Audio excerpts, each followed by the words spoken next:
Memory, for someone like me, feels like an old quilt. Warm in places, threadbare in others, stitched with colors that once seemed brighter than they do now. I am 78, and I have learned that the past is not a place you leave. It is a house you carry, room by room, everywhere you go. For nearly 3 decades, my house was this modest one, on a quiet Pennsylvania street, where the kettle knows when to sigh and the stairs creak like old friends. It is where I woke before dawn for 28 years to lift my husband from his bed and carry both of us into another day. I believed love meant labor, and labor meant love, and that a woman proves both not with flowers or celebrations, but with bruised palms, aching knees, and silence that hurts less than the truth. The alarm clock on my nightstand is a little brass bell with a scratch on its face. At 5:30 it cries out in the dark, and I roll my legs over the edge of the mattress, feeling the cold floor tell my bones I'm still here. The bathroom mirror shows a woman my mother might not recognize. Hair silvered and pinned, cheeks pleated where laughter once lived, eyes that still bargain with God in whispers. I splash cold water, tie my robe, and walk the short hall to the room that used to be our den. After the accident, it became Ronald's room. The bed low, the chair positioned just so, the rails polished by my hands. For years I opened that door the same way, with a small breath and a steadying prayer. Good morning, I would say, in a voice meant to warm both of us. He would answer with a sound that was less than words and more than nothing. Some morning, I would pause at the old photograph on the hallway wall. A park bench and 2 kids who believed the future could be summoned like a cab. In that photo, he is grinning at me like he's discovered fireworks. And I am looking back like I've discovered the sun. When I touch the glass, I feel both the girl and the ghost. I still remember the first year after the accident, how fiercely I wanted to be equal to the vow I had spoken without understanding it. In sickness and in health sounds so tidy on a wedding day, so noble, so gentle.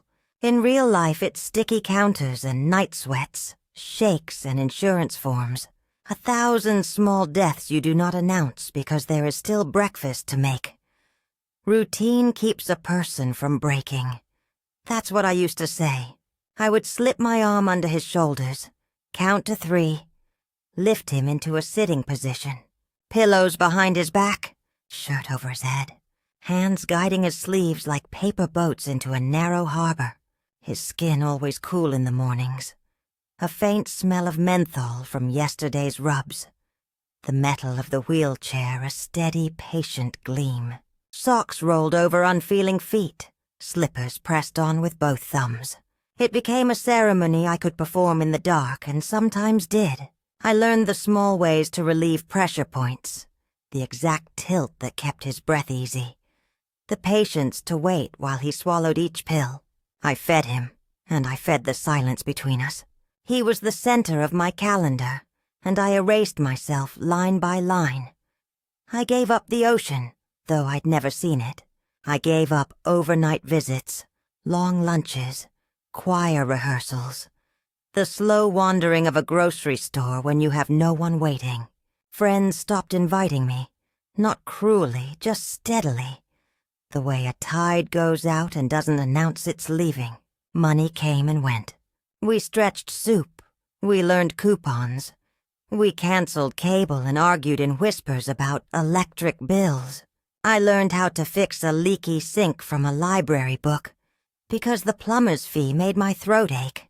When our daughter Haley married, I stood beside her at the ceremony and slipped out before the dancing began because I could not leave him through the night. I like to think I did not resent any of it. Wouldn't that be noble? No resentment, pure devotion. But devotion has shadows. They slip under doors. They climb in bed with you. They whisper, what if, what if, what if. For years I believed his paralysis was a wall built by fate, and my job was to plant flowers along it. I learned to be grateful for small mercies. No bed sores this winter. A nurse who actually calls back. The neighbor boy who shovels our steps without asking. I learned the music of the house. The kettle before sunrise. The thrum of the old refrigerator. The radiators clanking like someone knocking from inside the walls to say I'm still here. Sometimes at 3 a.m, I would press my palm flat to his blank shin and speak to God the way a child speaks to the dark, asking not for miracles, but for stamina. If you will not move the mountain, teach me to carry the stones. The day the first thread came loose looked like any other. I was kneeling to put on his slippers, the blue ones with the split seam I kept trying to mend. Morning light was a pale square on the carpet, dust drifting like slow snow. I slid my thumbs against his heel and thought of what we needed from the pharmacy. Ointment, acetaminophen, the cheaper brand of adult wipes. And then I saw it. His toes moved. Not a spasm, not a shiver at the edge of vision. A curl and a release, like a hand testing the temperature of water. My heart leapt to my throat, with a sound I didn't recognize. "Ronald," I said too softly, as if I might scare the moment away. "Did you feel that?" He stared at the ceiling. "Feel what?" His voice was flat, an old road worn smooth. I told myself it was nothing. The body does strange things. Nerves misfire, muscles remember. A twitch is not a step, and hope can be a kind of cruelty. I put the slippers on and finished the morning like a woman who had not just watched a stone bleed. You would think I would have marched him to a doctor, but I am a woman who has lived long enough to know that truth is heavier than doubt. Doubt you can tuck in your pocket and go about your day. Truth drags. Truth demands.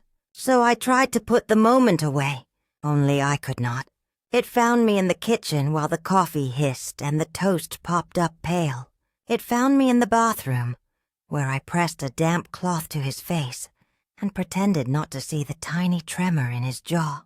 It found me at church where I sang, "Great is thy faithfulness," half a note off because I was not faithful to my own noticing. That night, when I turned him in bed, I watched the blanket like a hawk watches a field, waiting for the faintest ripple. Nothing. Nothing at all, and yet the seed in me had cracked open. I told Haley on the phone 2 days later, very quietly. The way you tell someone you think you have misplaced your wedding ring. "I saw his toes move," I said. "Twice." She was kind and practical, the way daughters learn to be with mothers who carry the world on their backs. "Mom, it could be reflex. Please don't torture yourself. You need rest." She offered to come for the weekend. I said no because who would I be if not the woman who always said no to herself first? After we hung up, I stood in the doorway of his room longer than necessary. He lay there like a coastline after the tide, blank and patient. And I told myself I was silly, but the body knows when the air has changed. It happened again a week later. Not the toes this time, the fingers. I was guiding his hand around the handle of the mug, as I always did, and there was a small closing that was not mine. If my heart had had glass in it, it would have cracked. "Do you feel that?" I asked, already regretting the question. "Feel what?" He said the same way, the tone of a man commenting on weather he does not care about. The same 2 words, pressed into the same shape.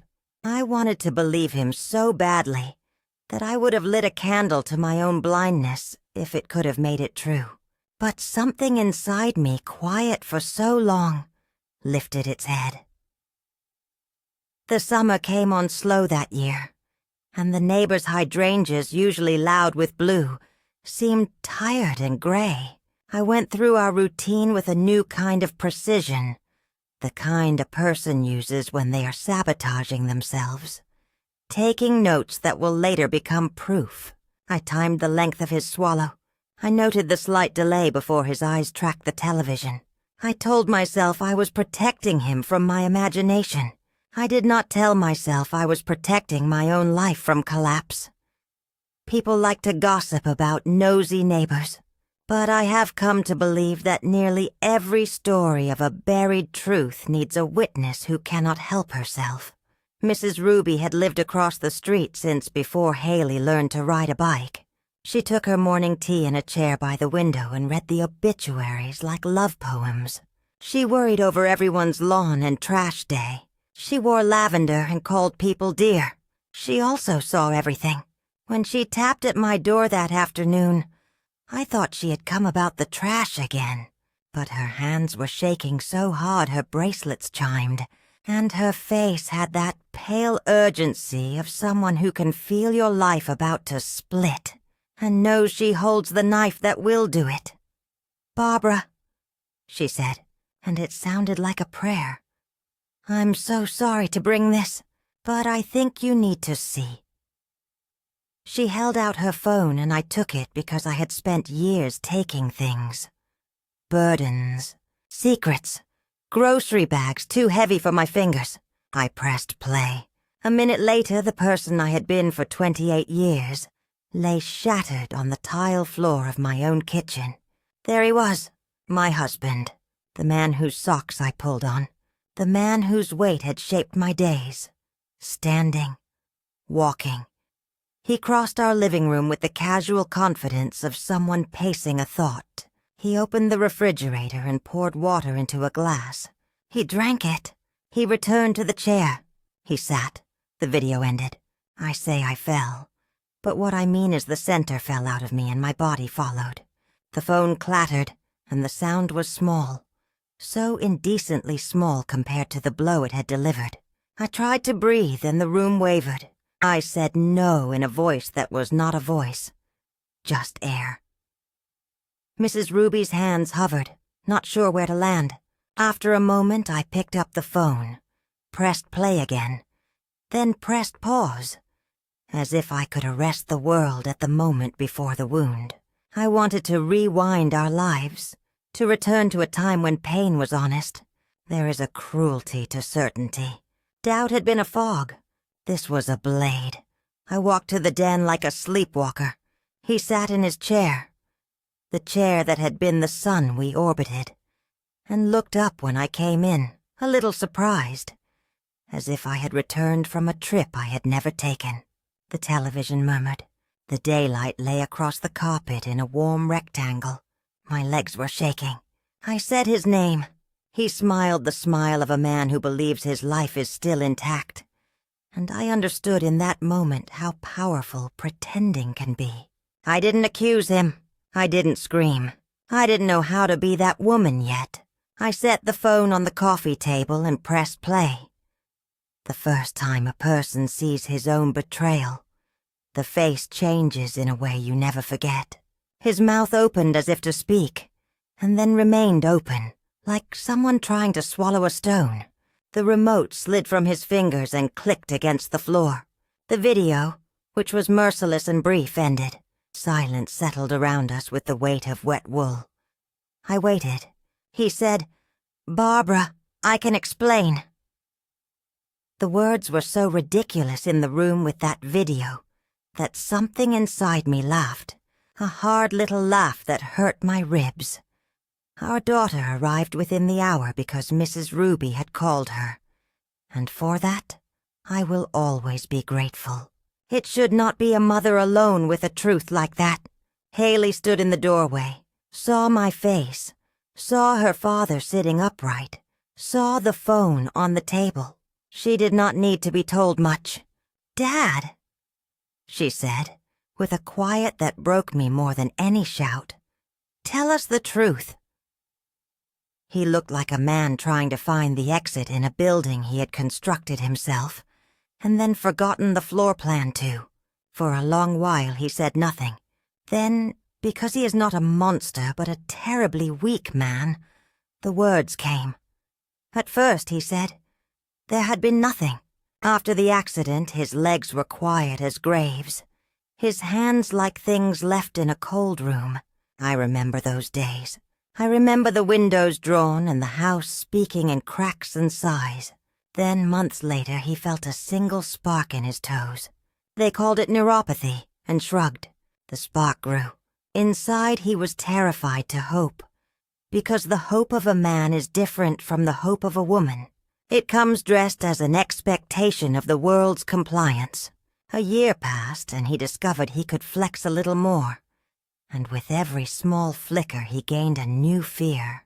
He was afraid the insurance would stop. He was afraid we would starve. He was afraid I would stop caring for him, and he would be alone in his shame. He was afraid to fail at recovery. He was afraid to be himself again, and discover that the man he was before the accident had no real heart.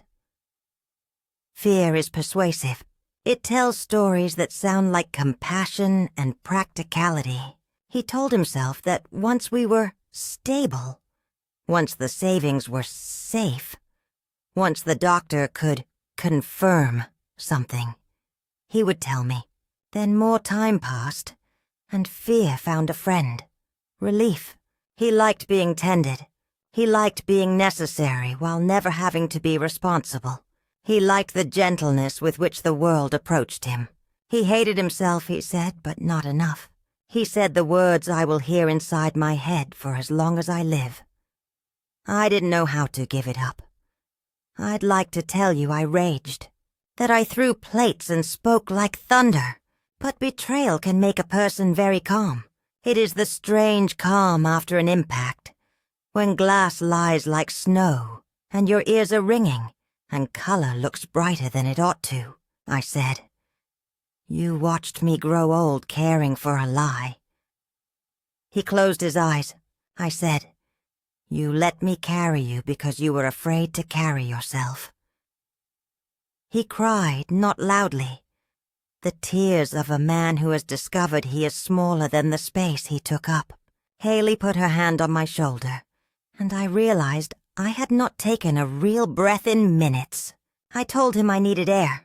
I walked out of the house without my shoes and stood on the front step with my face turned toward the sky. It was a beautiful afternoon, a blue you could drink, the kind of day I used to notice and tuck away for winter. I felt nothing, or rather I felt everything at once and could not tell the parts apart. The days that followed were not dramatic. There were no police or lawyers, no shouting neighbors or slamming doors. There was breakfast to be cooked. There were pills to be sorted. There was a man who had sat in a chair for so long that his muscles were pale rope, and his balance was an argument he could not yet win. And there was me, pretending I did not know how to keep him alive. I stopped tending him like a nurse and started handing him what he asked for. The first time I said, "Get it yourself," I felt like a stranger in my own mouth. He stood, shaky, bent, and walked those 8 steps to the sink as if walking through shame. He filled his glass. He returned to the chair. I watched his chest rise and fall, and wondered if I had been breathing for both of us all those years. We spoke at the kitchen table, too. Mornings later because he asked to, and because I am a person who believes conversation, even when it is a funeral for illusions, is better than silence. He told me again of fear, and this time I listened not as a wife but as an archivist. I collected his words and stored them in the shelves of my mind under the heading, "Excuses that sound like reasons." He said he loved me. He said he was sorry. He said if I asked him to leave, he would. Haley called every night to make sure I had eaten, as if betrayal could starve me before grief could. I discovered I was angry in odd little bursts, at the way he had learned to be light in my hands, at the way the wheelchair had become a piece of furniture I dusted as if it were precious, at the way neighbors had called me a saint without ever offering to sit with him for an hour while I went to the library.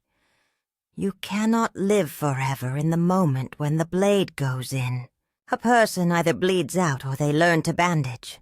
I am stubborn, and I had not worked this hard for this long, to die of his weakness. The third week, I called a physical therapist whose card I had kept in a drawer, so deep it was practically a secret. The man's name was Patrick, and he had kind eyes that knew how to look directly at the truth without either pity or performance. He came to the house first, because I did not trust history to travel well. He tested Ronald's range of motion, his balance, the places where muscle had melted like snow, and the places where it hid under protective ice. He said recovery would be slow, and then longer than slow, and he asked if I had support. I nearly laughed. Support. I looked at the walls that had held us like a jar holds a moth. We'll figure it out, I said. We began sessions at the clinic twice a week, then 3 times. The smell of disinfectant and rubber bands became the smell of the possible. People imagine that the hard part comes at the start. The hard part comes on Tuesdays at 3:15, when the band slips and you hit your elbow, and the old man inside you wants to sit down and be what he's already been for too long. It comes when a therapist says, "Let's try for 2 more." And your pride whispers that you have done enough for a lifetime. It comes when a 78-year-old woman is standing beside parallel bars with a folded cardigan in her hands, because she cannot for the life of her figure out what to do with them while the man she loved makes noises she has heard before and now hears differently. But hard work has a mean little cousin called evidence. It shows up. It makes a case. It wins. At home, we changed the choreography of our days. I moved the chair against the wall. He protested. I left it there. He began to stand for short stretches. First 20 seconds, then 45. Then a full minute, while I counted in my head the way I used to count coins at the end of the month. The first time he walked from the bedroom to the kitchen without touching the wall. He cried. I did not. My tears had gone somewhere quiet to rest. I put a glass on the counter and said, "Again tomorrow."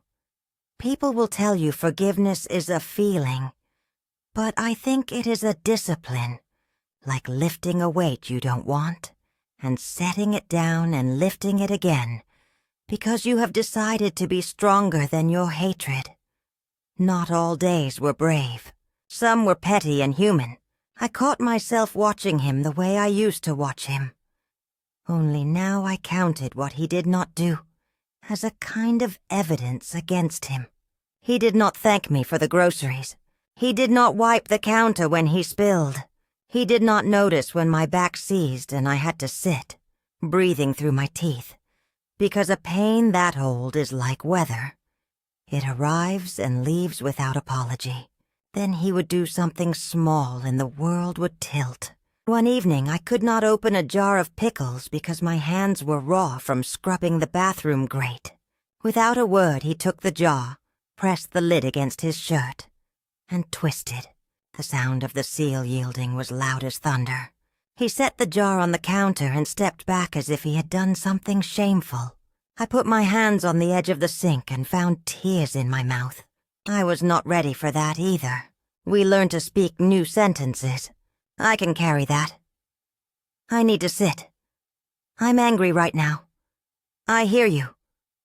There were relapses, and every relapse carried the smell of the old lie. Once when therapy had been too much and pride had gone ahead faster than muscle could follow, he fell.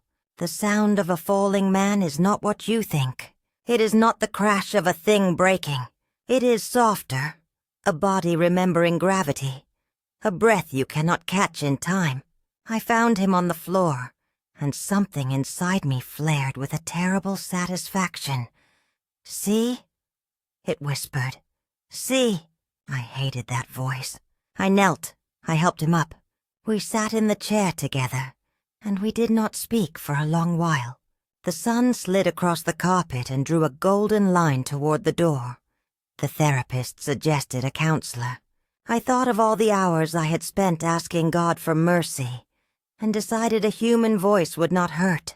The counselor was a woman my age who wore linen and listened with her whole face. In the first session, I told her everything in a flat tone I did not recognize.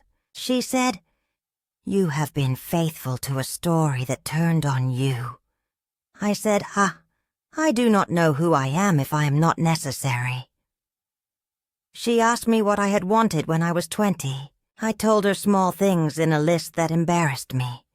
A cottage by the sea, a bicycle with a basket, a kitchen painted the color of lemons, a passport. She said, "You are allowed to want again." I left that office and sat in the car for a full 10 minutes, my hands on the steering wheel, the engine off. I did not go home right away. I drove to the grocery store without a list, walked the produce's aisles, and chose a bunch of daisies for no reason other than that they looked like the sun had decided to wear petals. I did not tell Ronald about the daisies. I put them in a jar by the sink and let them be their own explanation. He noticed them and said nothing, which was about right. We were careful with beauty. Too much felt like a betrayal of pain, but beauty is stubborn. It arrives without asking. It insists. The first time Ronald walked the length of the clinic without the bars, people clapped. He waved them off, embarrassed. I clapped. Later in the car, I told him I had spent half my life lowering expectations so they would not hurt when they fell. He said he had spent half his life avoiding them so he would not have to fail. We looked at each other and discovered we were not in the same story at all. What does a person do with 30 years of a life built on a lie? The question curled around everything we touched. The answer was not to throw it away. I tried to imagine my past disappearing and discovered that even my rage needed those years to make sense. So I began to sort. There were memories I could keep because they were true, even if he had been false. The way Haley's newborn head fit in the crook of my elbow. The exact sound of winter rain on the kitchen window. The night we could not afford gifts and made paper stars and strung them from the ceiling and laughed like children anyway. There were memories I folded into a deeper drawer. The scent of his hair after I washed it. His thank yous that now sounded like counterfeit coins. The mornings when I had believed God was watching us like a story he was proud to have written. What remained after the sorting was a woman who had done a brave thing for the wrong reason, and a man learning to do a hard thing for the first time. It is possible for both to be true, and neither to be enough. Haley visited more often that summer. She brought rolls and fruit in her steady eyes. She took me to the market, and we walked slowly, as if speed might tempt regret to catch up. On one of those walks, I told her I wanted to see the ocean. She looked at me like I had said I wanted to go to the moon. "Then let's go," she said. "We'll make it work." But I shook my head because the calendar of a woman who has put herself last for decades does not rearrange itself in one afternoon. Instead, I bought sea salt in a little tin and sprinkled it on our eggs. At breakfast, I closed my eyes and imagined waves. It was Haley who said the word, move. She said it like a suggestion, not a salvation. "Sell this house," she said gently, "if it hurts you to live here. Find somewhere quiet. Start a small life you can love." The very thought felt like treason. This house had been my battlefield and my chapel. My fingerprints were pressed into every doorknob. And yet when I lay awake that night, counting the tiny clicks of the baseboard as it cooled, I pictured a small green field, a fence, a tree that remembered how to be young. In the morning I told Ronald the idea. He looked scared in a way I recognized. Fear of change that might reveal who you are when the fog clears. He said, "If you want it, I'll try." It was the bravest sentence he had ever said to me. We sold the chair. We kept the rails in the den until the day the buyers came, and I ran my hand along the metal one last time, feeling how my palm had polished it. I do not believe objects hold souls, but I believe souls leave fingerprints. We moved to a small place not far from town, with a piece of land big enough for a garden and a shed that leaned like an old man listening. The first morning there I woke without the alarm and lay in a square of light like a woman who had invented windows. The air smelled like damp grass and new paint. We ate toast on the back steps because there were not yet chairs. He touched the railing and I watched him for the habit of it, and then put my eyes on the field instead. That field had its own language, crickets and birds, a shy breeze. I went to the hardware store with a list written on an envelope, bought seed packets and a small trowel with a blue handle, and came home with my hands wanting dirt. Recovery changed when we moved. It stopped being a project and became a way of being alive. He found dignity in work that asked for effort and gave back fruit. We planted tomatoes and orange trees too young to know we were impatient. We built a narrow bed for herbs and a compost pile that steamed in the morning like a creature asleep. He walked the fence line at sunrise, slow and careful, and the first time he made the whole circle, he returned to the steps with a look I had not seen since that photograph in the hallway. A boy who had climbed something he thought might be heaven. I brewed coffee and set 2 mugs on the step and said nothing. There are moments so precise that language ruins them. Neighbors appeared like gifts you did not know you needed. A woman with hands the size of birds brought eggs and advice about soil. A young man with a truck helped us haul lumber and would not take money. One afternoon a school group came by to see the bees. A man down the road had convinced us to try. Children pressed their faces to the veils and asked questions about queens and honey. And Ronald answered with patience that felt like a new muscle working. I watched him lift a frame low to the ground, watched the bees make their slow, gleaming work, and realized we had built a life that did not require apology for its smallness. Healing is not a straight line. It is a field of switchbacks and sudden gullies, and days when the path disappears and you walk by faith and habit. There were mornings when I woke with anger like a stone under the tongue. It tasted of metal and old grief. I would pull on my boots and go outside before speaking, walk to the end of the garden and back until the stone wore smooth. There were nights when he woke from dreams with his hands clawed and reached for me like a man drowning. He would say I'm sorry without words, his breath a stutter. I would place my palm on his chest and feel his heart ring against it like a bell. It matters, I discovered, to outlast the first grief. There is another side to it. No one explains this when they talk about forgiveness. They talk about letting go. They forget to mention that sometimes you must hold on longer than you want to, until your hands learn a new shape. The orchard came a year later, after we had saved enough to buy saplings. He picked the trees like he was choosing children's names. Orange, lemon, apple, pear. We set stakes and ran lines and watered them like a promise. The work on the land stitched something in him I had not been able to stitch. I found my own stitching in the kitchen.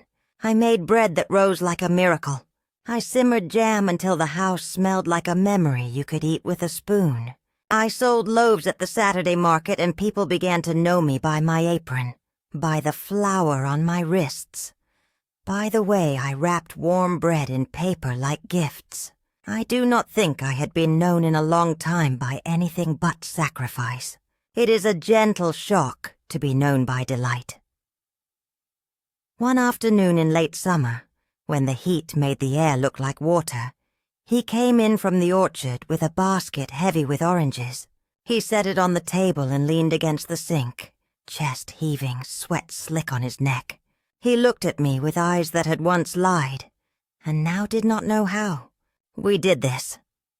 he said, his voice full of wonder. A little boy's astonishment borrowed by an old man. I washed an orange under the faucet and cut it in half. The knife released a scent so bright I felt suddenly new. I squeezed the halves into a jar, the juice catching light like glass melted to gold. We drank standing by the sink, and when he finished he laughed. A clean laugh, the first in I cannot say how long. I put the jar down and put my hand to his chest, and felt his breath steady. In that small kitchen which has nothing expensive in it, I understood a thing people write in books and stitch on pillows but rarely earn. There are kinds of joy you cannot buy without suffering. We invited people to the farm without calling it that. We said, "Come by." We said, "There's plenty." We said, "Bring a chair." They came. They brought themselves and casseroles and gossip sweet as pie. Children ran in the grass, and adults knelt to show them how to see ant lines and clover flowers and bees' legs dusted with the same gold we wore as wedding rings. I made a cake with the first honey of the season, and when I cut it after sundown under the string of lights Haley had insisted we hang, I thought of all the anniversaries we had spent alone with polite food and quiet disappointment.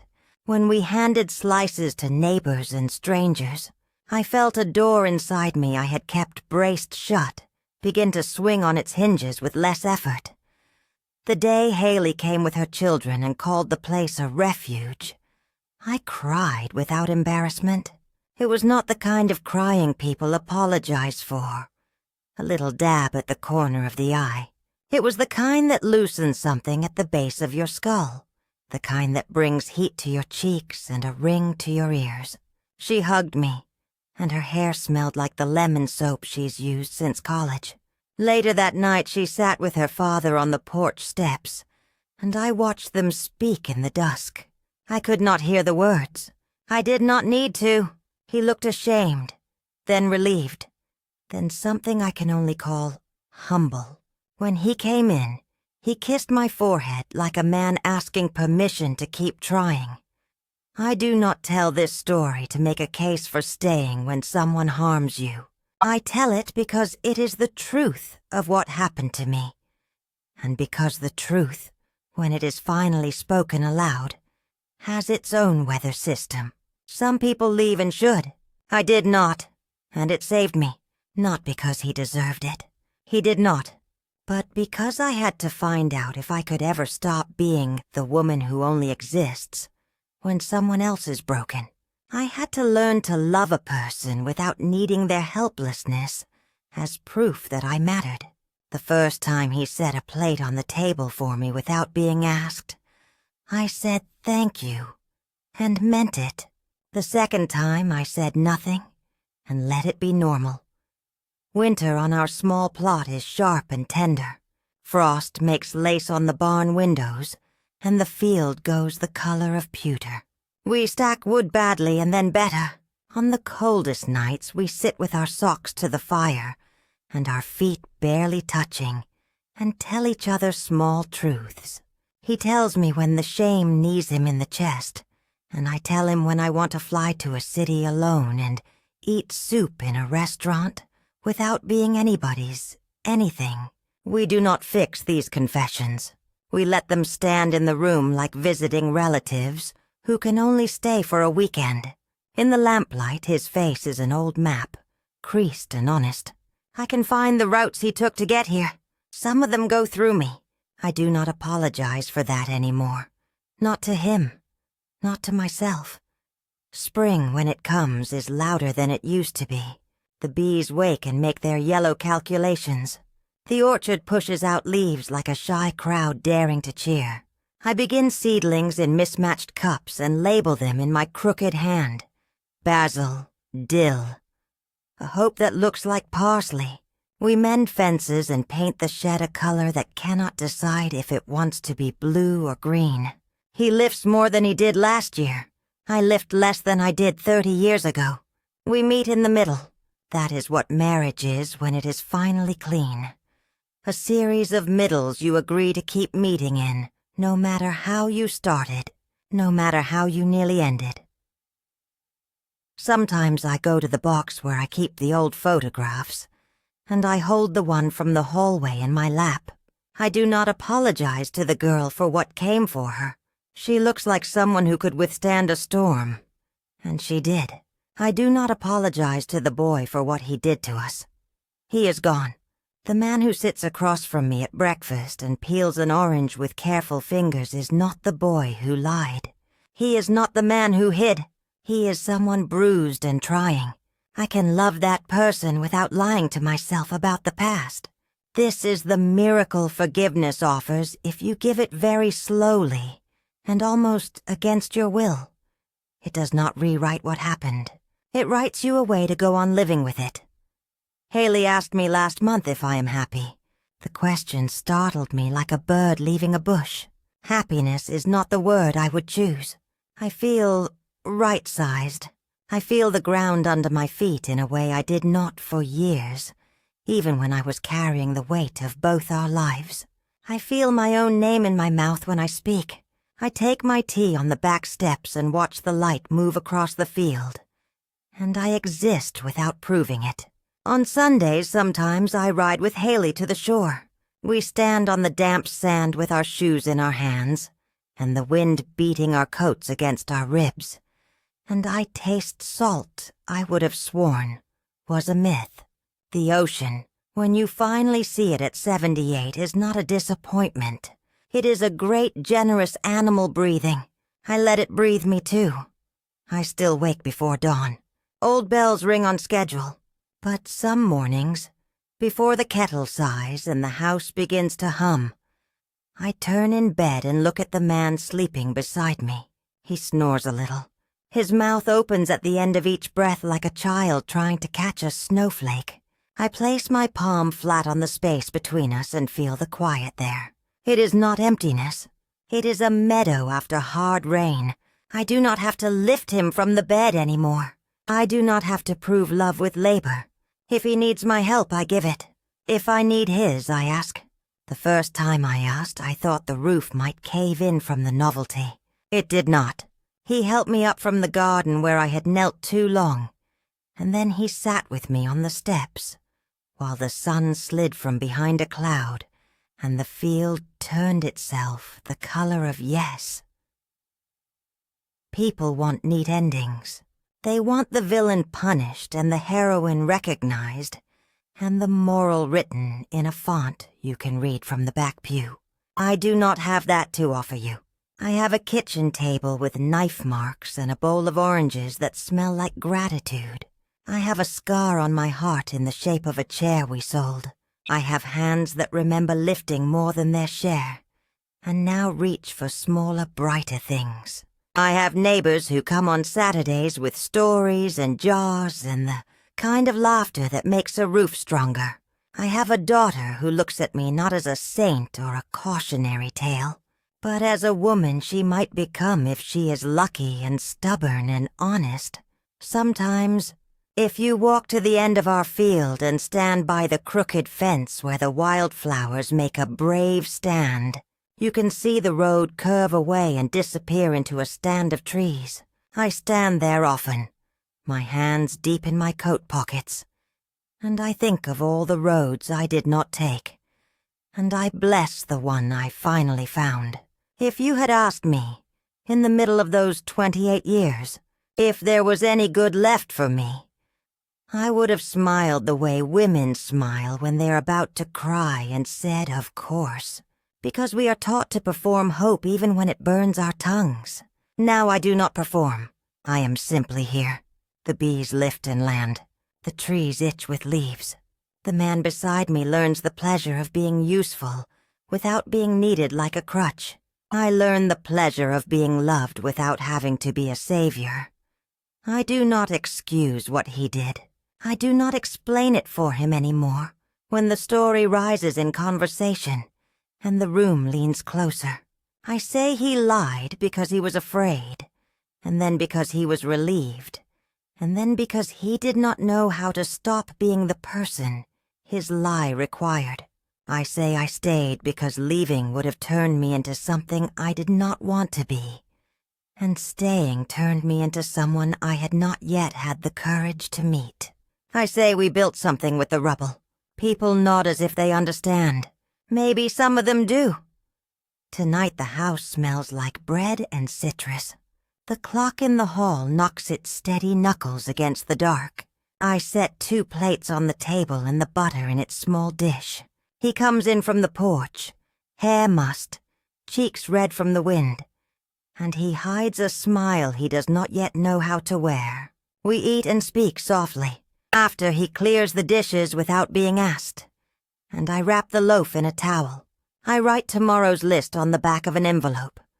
Seed the lower bed, call Haley, change the sheets, mend the sleeve. It pleases me more than it should.